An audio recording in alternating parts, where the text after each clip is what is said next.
চিরায়ত সাহিত্যে আপনাদের সবাইকে স্বাগতম। আশা করি সবাই ভালো আছেন। আজ আমরা আপনাদের জন্য নিয়ে এসেছি পল্লীকবি জসীমউদ্দীন সংকলিত বাঙালির হাসির গল্প। আজ শুনবেন নবম পর্ব। আজকের পর্বে রয়েছে একটি গল্প। গল্পের নাম নাপিত ব্রাহ্মণ। তো চলুন শুরু করা যাক পল্লীকবি জসীমউদ্দীন সংকলিত বাঙালির হাসির গল্পের নবম পর্ব। নাপিত ব্রাহ্মণ। কথায় বলে, নাপিতের ষোলচঙা বুদ্ধি। নাপিত বাদশাহ উজির হইতে আরম্ভ করিয়া পণ্ডিত, বৈজ্ঞানিক, গায়ক, কবি, সওদাগর বহু রকম লোকের খেউরি করে। খেউরি করিবার সময় সে তাহাদের নিকট হইতে বহু রকমের গল্প শুনে, বহু রকমের কেচ্ছা কাহিনী শোনে। তাই সাধারণ লোকের চাইতে নাপিতের বুদ্ধি বেশি। হইলে কি হইবে, সবাই নাপিতকে অবহেলা করে, কিন্তু তাদের কাজটা এমনই বা খারাপ কিসে? সে না থাকিলে দাড়ির জঙ্গলে সকলের মুখ ঢাকা থাকিত, কেহ কাহাকেও চিনিতে পারিত না। হাতের পায়ে নখ বড় হইয়া মানুষ বনের বাঘ ভাল্লুকের মতো হইত।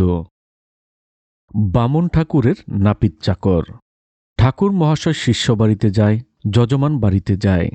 এদেশে সেদেশে তাহার ঝুলি কাঁথা মাথায় করিয়া নাপিতও সঙ্গে সঙ্গে যায়। ৩-৪ বৎসর এভাবে চাকুরি করিয়া সে ঠাকুর মহাশয়ের পূজা অর্চনা তন্ত্রমন্ত্র সবই শিখিয়া ফেলল। কেহ কোনো অপরাধ করিলে তাহার প্রায়শ্চিত্তে কি বিধান দিতে হইবে, কোন দিন কোন মাসে কি খাইতে হইবে, সকলেই সে জানিয়া ফেলিল। সে মনে মনে ভাবে, দেখরে, এই বামুন ঠাকুরের বুকচা কাঁথা মাথায় করিয়া ঘুরি। ইচ্ছা করিলে আমিও তো বিদেশ যাইয়া লোকের পূজা অর্চনা করিয়া বেশ 2 পয়সা উপার্জন করতে পারি। বিদেশে কে কাহাকে চেনে? আমাকে চাকর বলিয়া সকলেই তুচ্ছ তাচ্ছিল্য করে। আর যখন জানিতে পারে আমি জাতিতে নাপিত, তখন আমাকে লইয়া কতই না ঠাট্টা তামাশা করে। কিন্তু আমার বুদ্ধি আছে। এই বুদ্ধির জোরে আমি বিদেশ যাইয়া ব্রাহ্মণ হইয়া সকল জাতির সম্মান পাইব। সত্য সত্য একদিন সে মাথা হইতে ঠাস করিয়া মাথার বোঝাটা নামাইয়া ঠাকুরমশাইকে বলিল, ঠাকুরমশাই, আপনার চাকরি আমি আর করিব না। এই রহিল আপনার গাট্টি বুকচা, আমাকে বিদায় দিন। ঠাকুর মহাশয় তো আকাশ হইতে পড়িলেন, কেন রে, তুই চাকরি করবি না কেন? নাপিত বলিল, আজ 3-4 বৎসর আপনার গাট্টি বুকচা মাথায় করিয়া দেশে দেশে ঘুরিতেছি। আপনি মাসে 8 টাকা বেতন দেন মাত্র। আমি এ চাকরি আর করিব না। কতদিনের বিশ্বাসী চাকর কাঠ ছাড়িতে প্রাণ চায়। ঠাকুর মহাশয় বলিলেন, আচ্ছা দেখ, তোর বেতন না হয় আরও 2 টাকা বাড়াইয়া দিব। 2 টাকার আর কি লোভ দেখান ঠাকুরমশায়? আপনি দেশে বিদেশে যেসব তন্ত্রমন্ত্র পড়িয়া পূজা অর্চনা করেন, আমি তার সবই শিখিয়া ফেলিয়াছি। আমি নিজে এখন বামুন সাজিয়া দেশে দেশে গাওয়াল করিব। আপনার মতো আমিও বহু টাকা কামাই করিব। বিদেশে কে বামুন, কে নাপিত, কে কার খোঁজ রাখে? সত্যি সত্যি নাপিত বামুনের চাকরি ছাড়িয়া দিল। গলায় একটি পৈতা ঝুলাইয়া একখানা পুরাণ নামাবলী গায়ে দিয়া এদেশ হইতে আরেক দেশে যাইয়া উপস্থিত হইল। সেখানে যাইয়া সামনে দেখে মস্ত এক গৃহস্থ বাড়ি। গৃহস্থ জাতিতে কায়স্থ। নাপিত তো জানি কায়স্থদের ব্রাহ্মণ পণ্ডিতে খুব ভক্তি। তখন বেলা সন্ধ্যা হইয়াছে।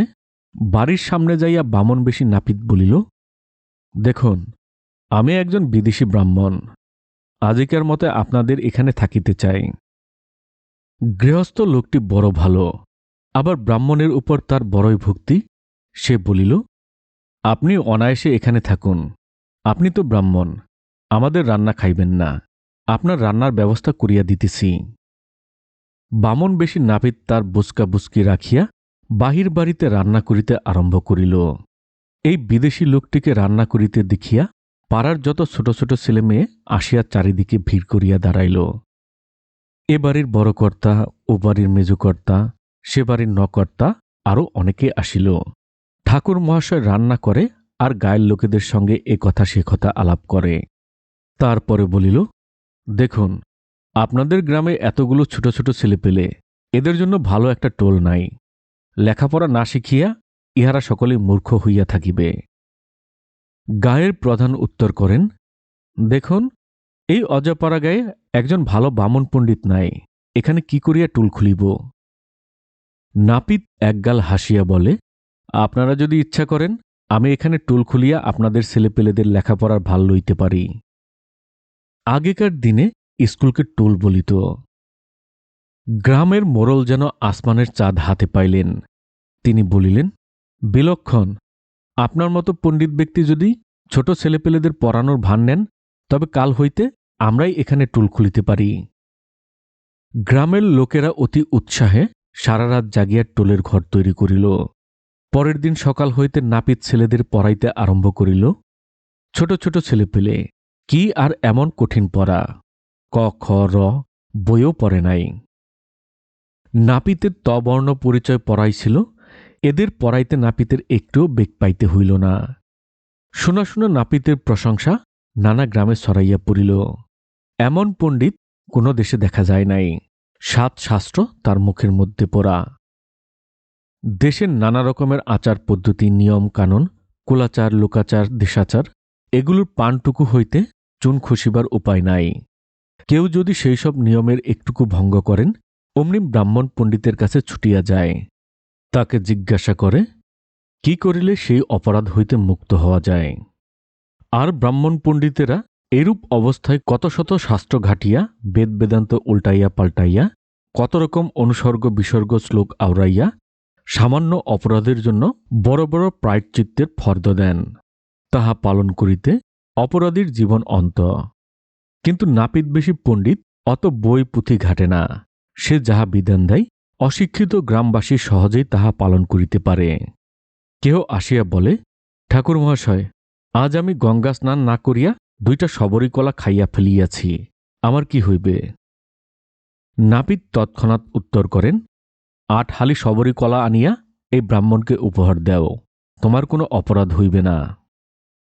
আর একজন বলে, আজ রাতে স্বপ্নে দেখিয়াছি আমি রসগোল্লা খাইতেছি, ঘুমে খাওয়া তো অন্যায়, আমাকে কি করিতে হইবে? নাপিত উত্তর করে, বিশেষ কিছু করিতে হইবে না, 500 রসগোল্লা আনিয়া আমাকে দাও, আমি মন্ত্র পড়িয়া তোমার সকল অপরাধ খণ্ডন করিয়া দিব। লোকটিও খুশি হইয়া 500 রসগোল্লা লইয়া আসে। এইভাবে এটা ওটা ভেট পাইয়া নাপিতের দিন খুব সুখেই কাটিতে লাগিল। সেই দেশে ছিল একজন কুলীন ব্রাহ্মণ, তার 2টি মেয়ে। বিবাহের বয়স হইয়াছে, কিন্তু কুলীন ব্রাহ্মণের মেয়ের বিবাহে বরকে দিতে হয় অনেক টাকা। মেয়ের বাপ গরিব বলিয়া এতদিন মেয়ে দুটির বিবাহ দিতে পারেন নাই। সেদিন ব্রাহ্মণের স্ত্রী বলিতেছে, বলি ঠাকুরমশায়, তোমার চোখের কি মাথা খাইয়াছ? ব্রাহ্মণ বলিল, কেন, কি হইয়াছে? গৃহিণী ঝঙ্কার দিয়া উত্তর করেন, ওদিকে মেয়ে দুটি যে কলাগাছের মতো বাড়িয়া উঠিল, এদের বিবাহের বন্দোবস্ত করিবে না? ব্রাহ্মণ উত্তর করেন, কি করিয়া করিব? আশেপাশে গ্রামে ব্রাহ্মণ যুবক নাই, কার সঙ্গে মেয়ের বিবাহের জোগাড় করিব? ব্রাহ্মণী বলিলেন, তোমার চোখে কি ঢেলা ঢুকিয়াছে? শুনিয়াছি গ্রামের টোলে যে নতুন পণ্ডিত মশাই আসিয়াছেন, তিনি বিবাহ করেন নাই, তার সঙ্গে মেয়ের বিবাহের প্রস্তাব করো না কেন? ব্রাহ্মণ উত্তর করিলেন, এ অতি উত্তম প্রস্তাব, কালই দুপুরে যাইয়া আমি টোলের পণ্ডিত মহাশয়ের সঙ্গে দেখা করিব। পরের দিন সত্য সত্যই ব্রাহ্মণ দুপুরবেলা নাপিতের টোলে আসিয়া উপস্থিত হইলেন। দেশীয় একজন ব্রাহ্মণকে দেখিয়া নাপিত মনে মনে প্রমাদ গণিল, না জানি কোন কঠিন শাস্ত্রের ব্যাখ্যা দিতে পারে নাই, তাই আমার কাছে সাহায্য চাহিতে আসিয়াছে। হায় হায় রে, আজই বুঝি ধরা পড়িয়া যায়। ব্রাহ্মণ নাপিতকে শুভ সম্ভাষণ জানাইয়া বলিলেন, দেখুন, একটা হাতি যদি কাদায় পড়ে, আর একটা হাতি দিয়া তাহাকে ডাঙায় তুলিতে হয়। একটা জাহাজ যদি বালুচরে আটকাইয়া পড়ে, আরেকখানা জাহাজ দিয়া তাহাকে টানিয়া তুলিয়া জলে নামাইতে হয়। আমি ব্রাহ্মণ, আপনিও ব্রাহ্মণ, আমার বিপদে আপনিই শুধু আমাকে সাহায্য করিতে পারিবেন। শুনিয়া নাপিতের মুখ শুকাইয়া গেল। এইবার বুঝি ব্রাহ্মণ কোনো কঠিন প্রশ্ন জিজ্ঞাসা করিবেন। কোন রকম ঢুক গিলিয়া নাপিত উত্তর করিল, তা আমি আপনার কি কাজে আসিতে পারি? ব্রাহ্মণ বলিলেন, আমার ঘরে 2টি মেয়ে আছে, মেয়ে 2টি খুবই সুন্দরী, কোনো ভালো পাত্র পাই নাই বলিয়া এতদিন তাহাদের বিবাহ দিতে পারি নাই। আপনি যদি 2টি ফুল বেলপাতা ছড়াইয়া দিয়া উহাদের বিবাহ করেন, আমি বড়ই বাধিত হইব। এ কথা শুনিয়া নাপিতের তো খুশিতে নাচিতে ইচ্ছা হইতেছিল। কিন্তু মনের কথা গোপন করিয়া বলিল, দেখুন, আমি তো জীবনে বিবাহ করিব না বলিয়াই ঠিক করিয়াছিলাম, কিন্তু আপনি গুরুজন, যখন ধরিয়াছেন, কি করিয়া আপনার কথা অমান্য করি? আপনিও ব্রাহ্মণ, আমিও ব্রাহ্মণ। সুতরাং শুভদিনে শুভক্ষণে ব্রাহ্মণের 2 মেয়ের সঙ্গে নাপিতের বিবাহ হইয়া গেল। বিবাহের কয়েকদিন পরে শাশুড়ি জামাইকে বলিলেন, তা বাবাজি, ওখানে তোমাকে হাত পুরাইয়া রান্নাবান্না করিতে হয়। আমার বাড়িতে আলাদা ঘর আছে, এখানে আসিয়াই তোমরা বসবাস করো। সেই হইতেই নাপিত শ্বশুরবাড়িতেই বসবাস করিতে লাগিল। শোনা শোনা এই কথা নাপিতের দেশে প্রচার হইয়া পড়িল। কি চাই, অমুক গ্রামে যাইয়া হারো নাপিত ব্রাহ্মণের ভেগ ধরিয়া বেশ সুখে স্বাচ্ছন্দ্যে 2 পয়সা উপার্জন করিতেছে। নিমাই দত্ত নামে একটি লোক মনে মনে ভাবিল, আচ্ছা, হারো নাপিত যদি অন্য দেশে যাইয়া বামুন সাজিয়া উপার্জন করিতে পারে, আমি কায়স্থের ছেলে হইয়া কেন পারিব না? একটা পৈতা কানে জড়াইয়া সেও বিদেশ যাইয়া পাড়ায় পাড়ায় লোকের ভাগ্য গণনা করিয়া বেশ 2 পয়সা উপার্জন করিতে লাগিল। এইভাবে এ দেশ সে দেশ ঘুরিতে ঘুরিতে সেই নাপিতের সঙ্গে তাহার দেখা হইয়া গেল। কিরে হরে নাপতে, কি খবর? নাপিত তাড়াতাড়ি যাইয়া 2 হাতে তাহার মুখ চাপিয়া ধরিল। সর্বনাশ, আর ও কথা কহিবেন না। আমি এই দেশে বামুন বলিয়া পরিচয় দিয়া এক বামুনের 2 মেয়েকে বিবাহ করিয়াছি। কেহ যদি জানিতে পায় আমি নাপিত, তবে আর জীবন থাকিবে না। এ দেশের লোক আমাকে মারিয়াই ফেলিবে। এই 5টি টাকা আপনাকে দিতেছি, আপনি এখনই দেশ ছাড়িয়া অন্য দেশে চলিয়া যান। নিমাই দত্ত বলিল, আমি যদি এ দেশে কিছুদিন ঘুরিতে পারিতাম, তবে কমপক্ষে গোটা 10 টাকা উপার্জন করিতে পারিতাম। নাপিত তাহার হাতের মধ্যে আরও 5টা টাকা গুজিয়া দিয়া বলিল, এক্ষণে আপনি এদেশ ছাড়িয়া চলিয়া যান। টাকা পাইয়া নিমাই দত্ত উত্তর করিল, সে কি আর বলতে, আমি এখনই চলিয়া যাইতেছি। তবে তোমার বউ দুটি কেমন, বলিলে না তো? নাপিত বলিল, তাহারা 2 জনেই সুন্দরী, তবে বড় বউকে আমি অত আদর করি না, কিন্তু ছোটটিকে অনেক গহনা শাড়ি কিনিয়া দিয়াছি। নাপিতের নিকট হইতে বিদায় লইয়া নিমাই দত্ত ভাবিল, দেখ রে, এতদূর যখন আসিলাম, নাপিতের বউ দুটি দেখিয়া যাইব না? নিমাই দত্ত খোঁজখবর লইয়া নাপিতের শ্বশুরবাড়ি যাইয়া উপস্থিত। মা ঠাকুরনরা, আপনারা গোনাপড়া করাইবেন না? এই কথা শুনিবা মাত্র বাড়ির ছেলে মেয়ে জোয়ান বুড়ো সকলে মিলিয়া মৌমাছির চাকের মতো নিমাই দত্তকে ঘিরিয়া দাঁড়াইল। এ বলে, আমার হাত আগে দেখো, ও বলে, আমার হাত আগে দেখো। নিমাই দত্ত উপস্থিত সকলের হাত দেখে আর মনে মনে চিন্তা করে, নাপিতের বউ কোন দুটি? নাপিত আগেই বলিয়া দিয়াছে, তাহারা 2 জনেই দেখিতে খুব সুন্দরী। বড় বোনের চাইতে ছোট বোনকে সে বেশি গহনা দিয়াছে, আর তাহারা যখন দেখিতে এ ওর বোন, তখন দেখিতে অনেকটা একই রকম হইবে। নিমাই দত্ত সকলের ভাগ্য গণনা করে আর উপস্থিত মেয়েদের দিকে তাকায়।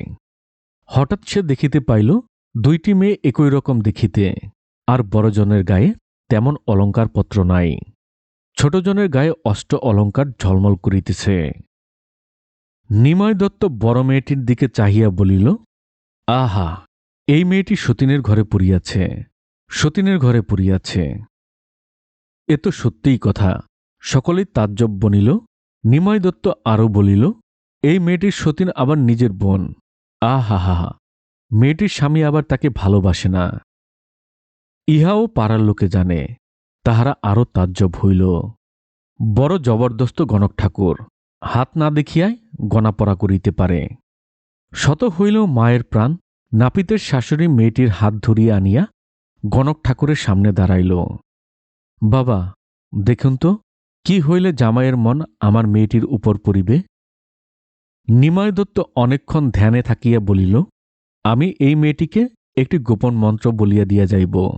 সেই মন্ত্র পড়িলেই জামাইয়ের মন এই মেয়েটির প্রতি প্রসন্ন হইবে, কিন্তু সেজন্য আমাকে 5 পয়সা দিতে হইবে।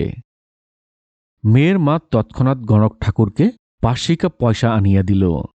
তখন সে মেয়েটিকে আড়ালে ডাকিয়া লইয়া একটা মন্ত্র শিখাইয়া দিয়া বলিল, তোমার স্বামী যখন বাড়ি আসিবে, তখন যেমন করিয়াই হোক তাহাকে রাগাইয়া দিবে। রাগ করিয়া সে যখন তোমাকে মারিতে আসিবে, তখন নাপিত যেমন 1 হাতের তোলার উপর খুর ঘষিয়া দাঁড় দেয়, তাহার অনুকরণ করিয়া এক হাতের তোলার ওপর অপর হাত ঘষিবে আর এই মন্ত্র পড়িবে। দেখিবে তোমার স্বামীর রাগ জল হইয়া যাইবে, সে তোমার দাসানুদাস হইবে। এই কথা বলিয়া নিময় দত্ত চলিয়া গেল। প্রতিদিন নাপিতের বাড়িতে বড় বউই রান্নাবান্না করে, ছোট বউ বাবু হইয়া বসিয়া থাকে। বিকেলবেলা আজ প্রতিদিনের মতো বড় বউ রান্না করিতে যায় না। ছোট বউ বলে, দিদি, আজ যে বড় বসিয়া রহিলে, বেলা পড়িয়া গেল, রান্নাবান্না করিতে যাইবে না? বড় বউ ছোট বউয়ের মুখে একটা ঠুকনা দিয়া বলিল, বলি পোড়ামুখী, রোজ আমি রান্না করি, আর তুমি বিবি হইয়া বসিয়া থাকো, আজ তুমি যাইয়া রান্না করিবে। এই বলিয়া ছোট বউয়ের মুখের উপর সে আরও একটা ঠোকনা দিল। একে তো নাপিতের বড় আদরের বউ, তার উপর এমন কড়া কড়া কথা। ছোট বউ রাগে ফুলিতে ফুলিতে মাটিতে গড়াইয়া পড়িল। বড় বউ তখন বেশ করিয়া সাজিয়া গুজিয়া মাথায় তেল সিন্দুর লাগাইয়া চৌকির উপর বিবির মতো বসিয়া রহিল। এমন সময় নাপিত বাড়ি আসিয়া সুন্দর একটি কথা মনে মনে ভাবিয়া ছোট বউকে খুশি করিবার জন্য বলিল, কি গো আমার তোতা পাখি, আমার ময়না পাখি, কি করিতেছে? এ কি, তুমি যে ধুলাই গড়াইতেছ? ছোট বউ কাঁদিয়া কাটিয়া আসারি পিসারি খাইয়া উত্তর করিল, দিদি আমাকে মারিয়াছে, আর আমাকে ভাত রান্না করিতে বলিয়াছে। কি, এত বড় কথা? কোথায় বড় বউ? বলিতে বলিতে নাপিত দেখিতে পাইল বড় বউ মাথায় তেল সিঁদুর লাগাইয়া চৌকির উপর বিবির মতো বসিয়া আছে।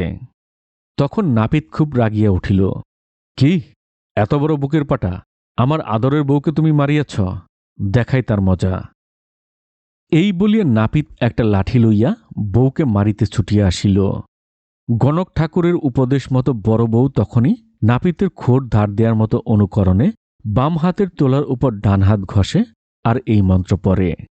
এসেছিল নিমাই দত্ত, বলে গেছে সব তত্ত্ব, তোমার এত গুণ, তুমি নাকি এমন তেমন। মন্ত্র শুনিয়াই নাপিতের সমস্ত রাগ জল হয়। হায় হায়, নিমাই দত্ত সব বলিয়া গিয়াছে।